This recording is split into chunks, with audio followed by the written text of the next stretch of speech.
Well, it was bound to happen. I got ripped off.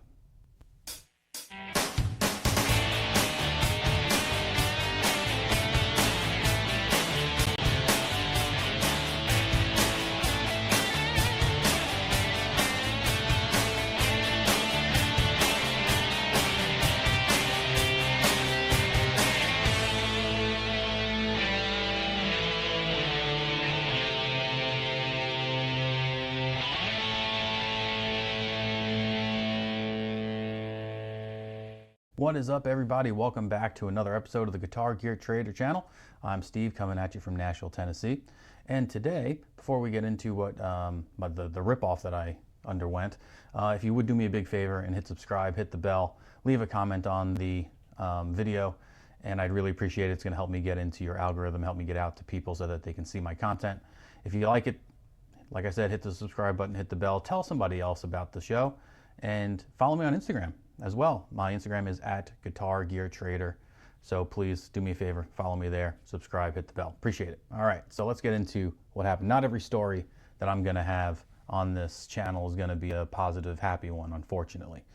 I am glad to say, in a way, that I didn't get ripped off with a guitar. I got ripped off with an amp, which is something I know a lot less about than guitars.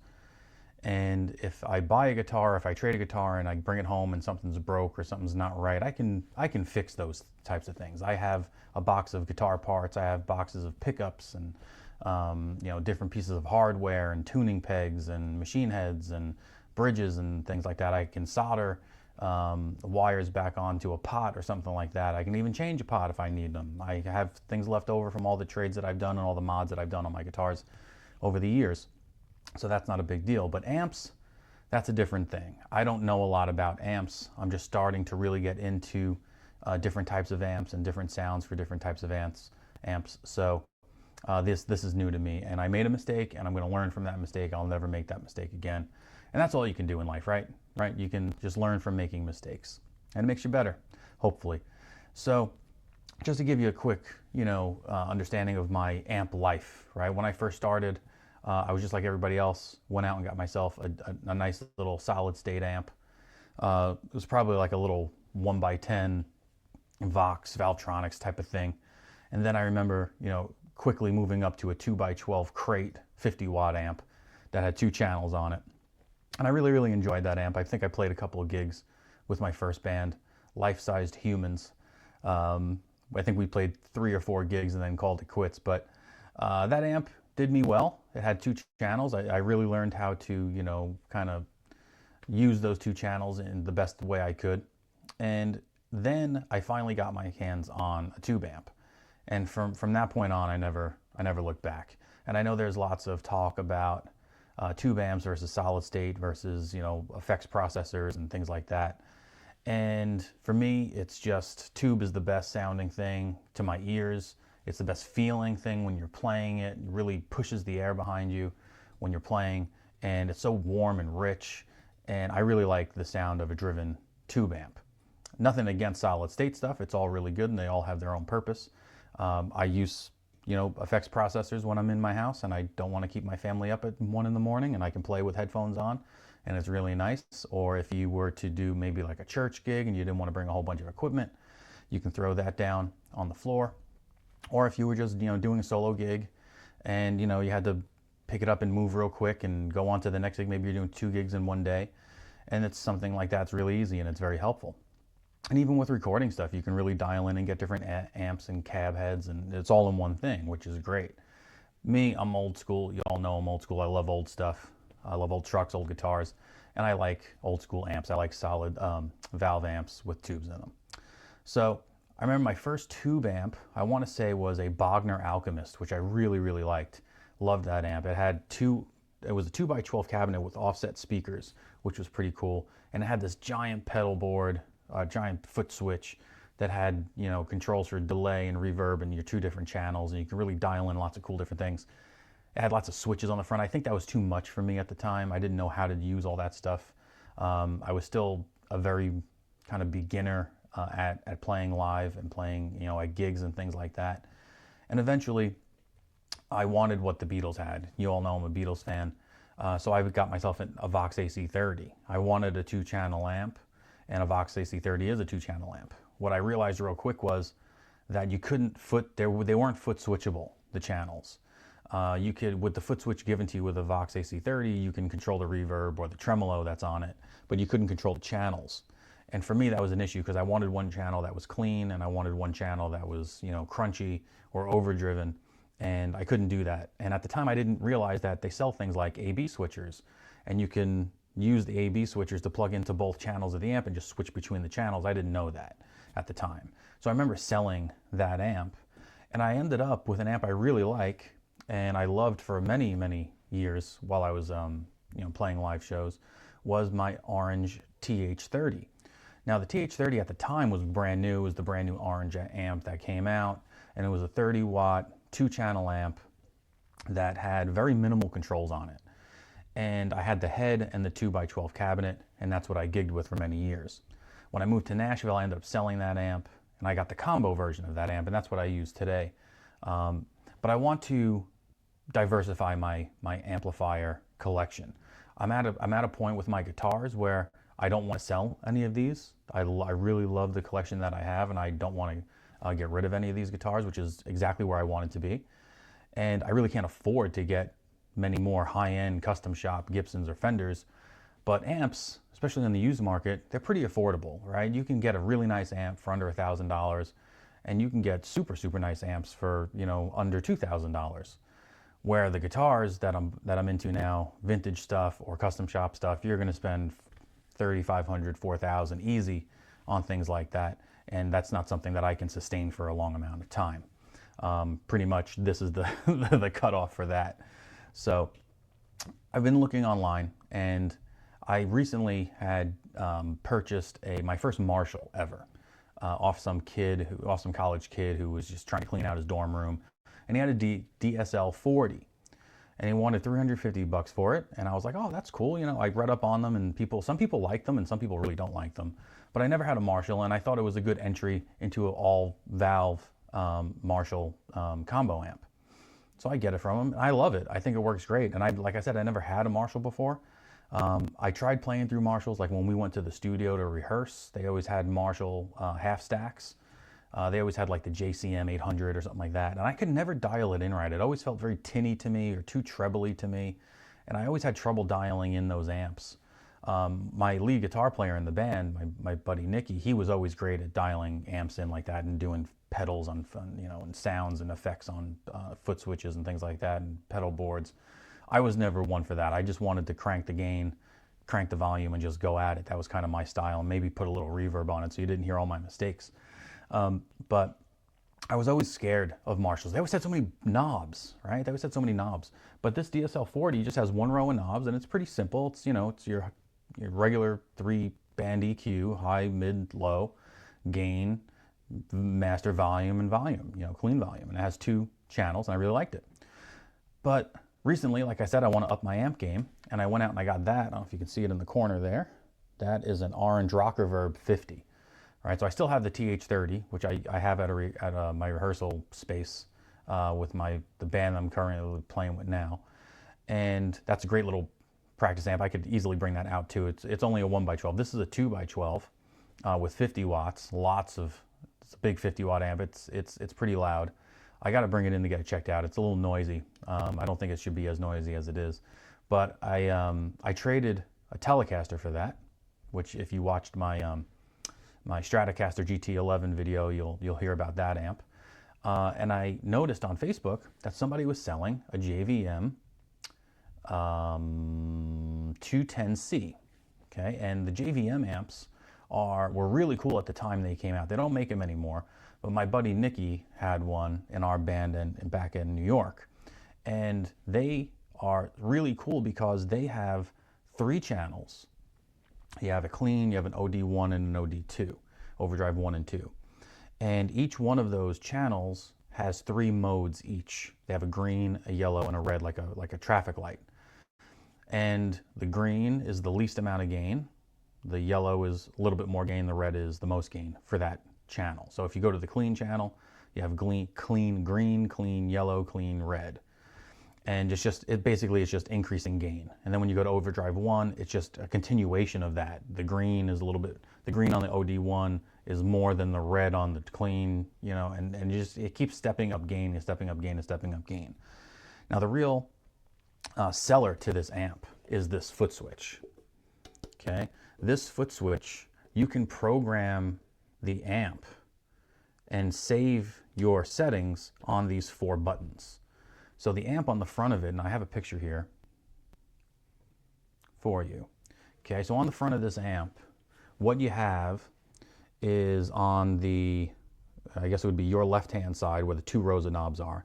You have your clean on the bottom and you have your OD1 and OD2 at the top.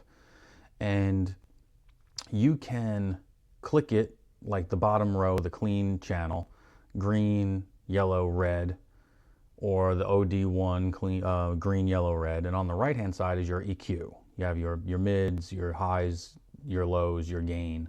And then you have 2 master volume knobs, and you have a switch for reverb and a switch for effects loop. So what you can do, which is really, really neat on this amp, you can set up a clean channel with reverb or without reverb, or including your effects loop or not including your effects loop on one of the 2 master volumes, and you can then save it to number 1 on the foot switch.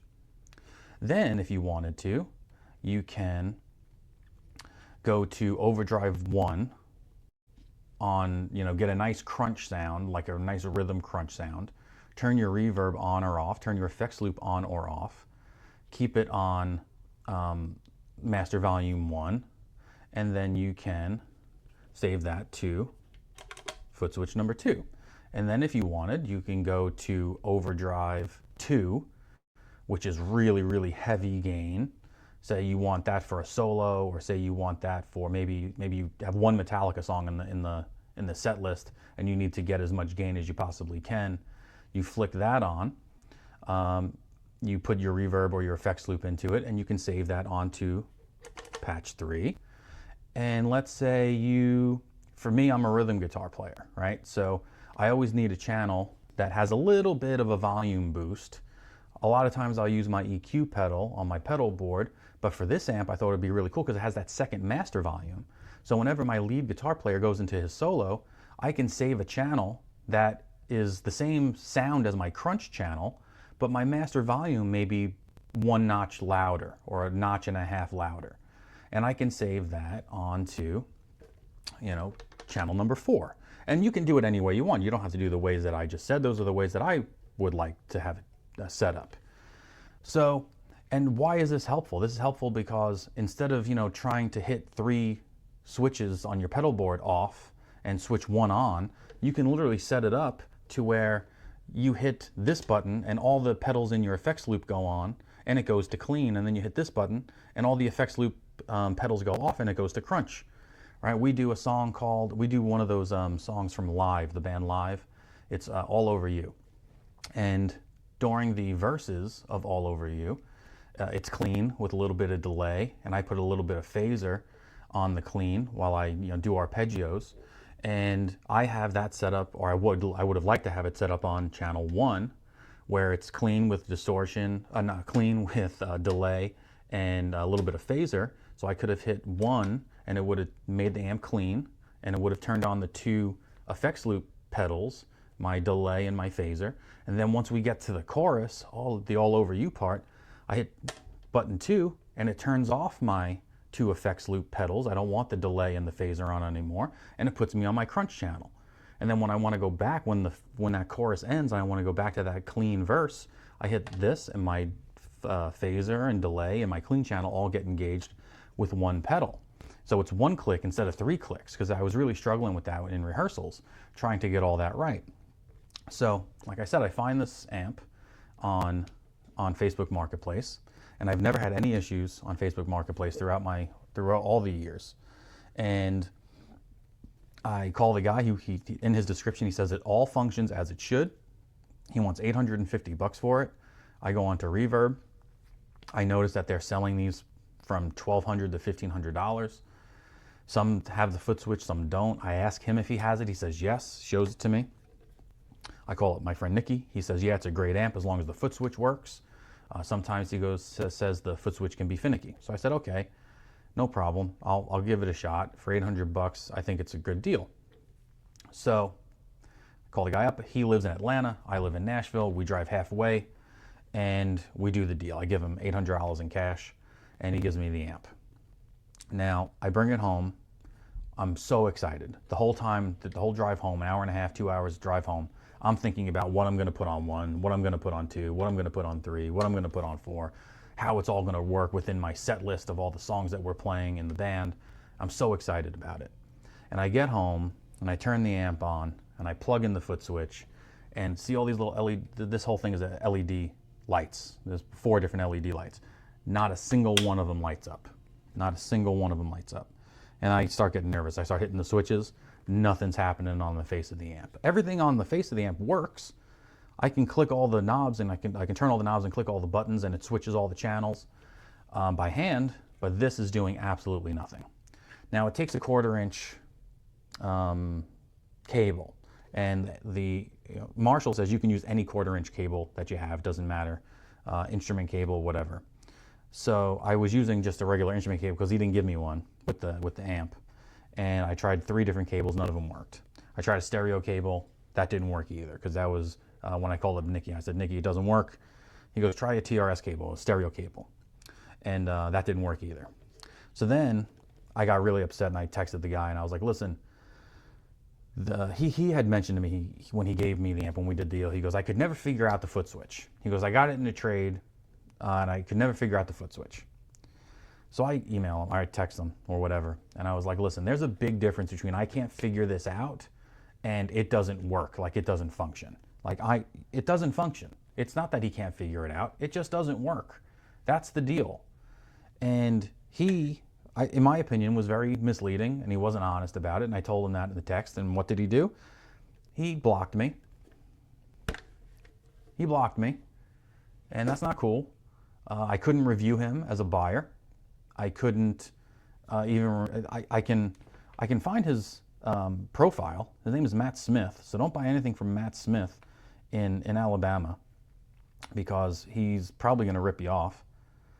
Let me see. Let's see if I can find him here for you. This guy. Don't buy anything from Matt Smith. Shame. Shame, Matt Smith. Shame on you, Madison, Alabama. Not cool, man.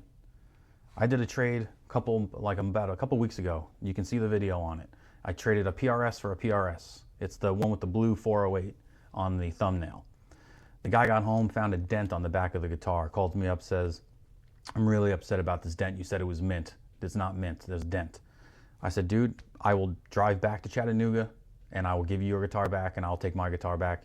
No hard feelings at all. Or I can ship your guitar back and you can ship mine to me. Not a big deal. What would you like to do? I don't want you to be unhappy with the trade. He goes, just throw me 50 bucks for gas. So I threw him 50 bucks for gas and we're all good. But I responded to him and I did the right thing by the guy. And this guy did not do the right thing by me. Matt, you didn't do the right thing.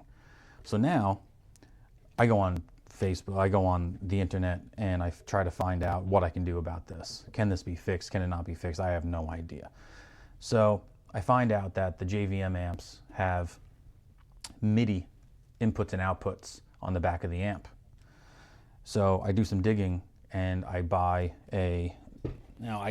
I should have not done this already. I already put this on the pedal board, so I'm just going to show you the box. Oh no, wait, I have a picture of it. I'm going to share this with you. I bought a MIDI controller, MIDI switch. I bought this. It's a Joyo PXL Live with a MIDI output on it. So I watch a video, I search on the internet, and the reason I bought this particular pedal was because if you go to YouTube and type in JVM amp MIDI, there's one video on the entire internet where a guy from Australia is using this exact amp to control this exact pedal to control my exact amp. And I was like, oh my God, he's telling you how to program it and everything. So I was like, oh, I'm just gonna buy this pedal because I have a direct, instructional video on how to use it.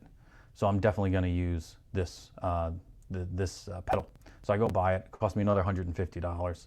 I get it home and plug the MIDI into it, into the back of the thing. I turn the video on. Me and my son are there hitting the buttons, trying to program everything. Nothing's working. The amp is not getting the MIDI signal or the MIDI command. So I'm at a loss, right? I'm in $150 for the pedal. I'm in $850 for the amp. And it's a great amp. If you want to record with it, that's great. You know, if you want to record and just mic it up and, you know, put it on one setting, play it, you know, and then punch in with another setting, it'll do the trick for you. It'll do the job. It sounds amazing. It absolutely sounds killer. I want to play this amp, but I can't mess with the foot switches at all. I can't switch my channels, which is the whole point of getting this amp, right?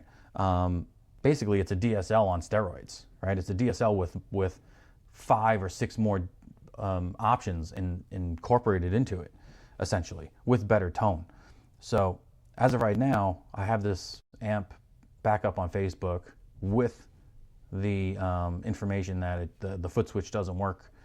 And I just don't know whether to try to sell it and recoup my money, if anybody's going to buy it for $850, or if I should try and get this. I don't even know if this is fixable. They don't make these anymore, I don't think. I don't think you can buy these anymore. And I'm starting to think it's not necessarily the foot switch. I'm starting to think it's the circuit, the foot switch circuit. Because why else wouldn't the MIDI work, right? If I plugged in the MIDI, you know, it's a different input than this 1/4 inch. I figured the MIDI information would be picked up by the amp, but maybe the whole circuit for the foot switch is wrong and is not going right. So I don't know what to do. There are lots of amp repair places out here in Nashville, so I don't have a need for an amp place. I just don't know if it's going to cost me $200, $300, $400, $500 to fix this, because I don't want to do that. I don't want to spend $400 or $500 fixing an amp, because then it's not a good deal anymore, right? Then it's not a good deal anymore. I don't want to really take a hit on it.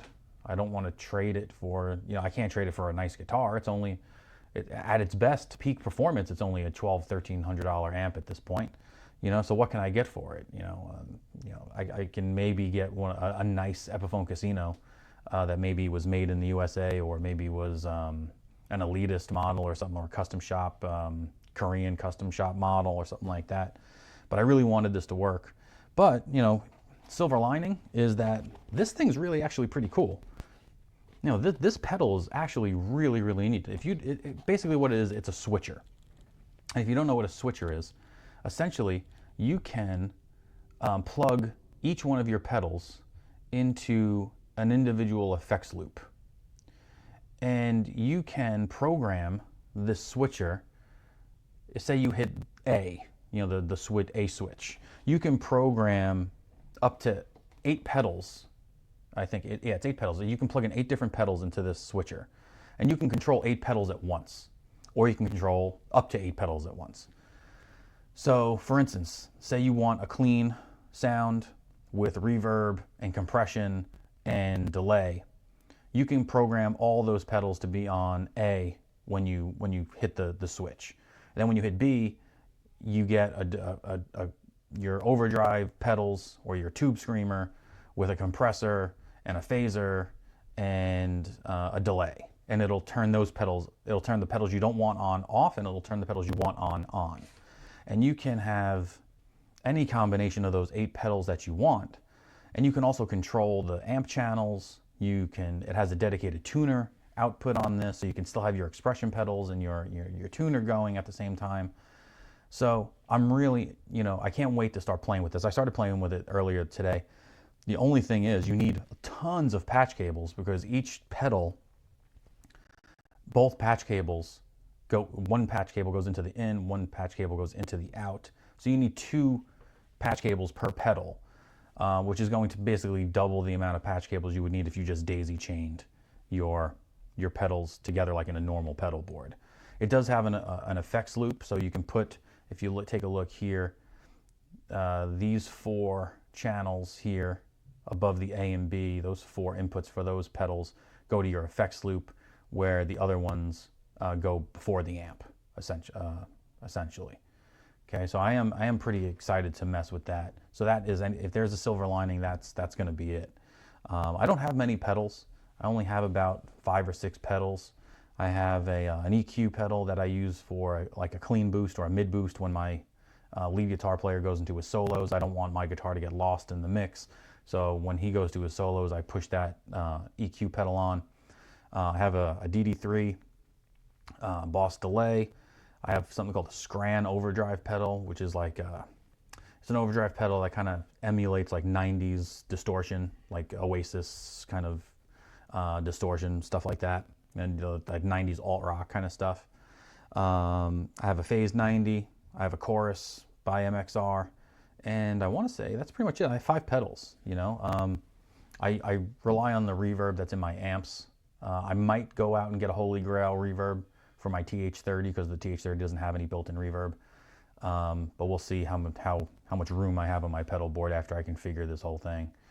But thanks everybody for hanging out with me. Thanks for listening. Do me a favor, hit subscribe, hit the bell, go on Instagram, follow me at Guitar Gear Trader. I know this one is not a happy one. They can't all be happy, but I'm gonna learn my lesson. What's my lesson? Play the amp before you take it home. Figure out a way to plug that amp in, test it out before you go home. I met this guy in a parking lot of a gas station, and I have to figure out how to somehow plug this amp in no matter where I'm meeting people, play the amp, make sure it all functions before I give anybody money and take it home. With a guitar, it's different. Like I said, I could fix guitars. There's not many components on a guitar that can go wrong. Just as long as it's structurally sound, that's fine. But amps, I don't know as much as I should about them, and I'm gonna get better at it, promise. But please, if you know what to do with this, please let me know. This didn't work. If you have instructions on how to do this, I did exactly what the guy did in the video, and it didn't work. But if you have any experience with this, or if you know anybody that's dealt with this, please let me know. I'd really appreciate it. And until next time, I'll see you guys later. Peace out.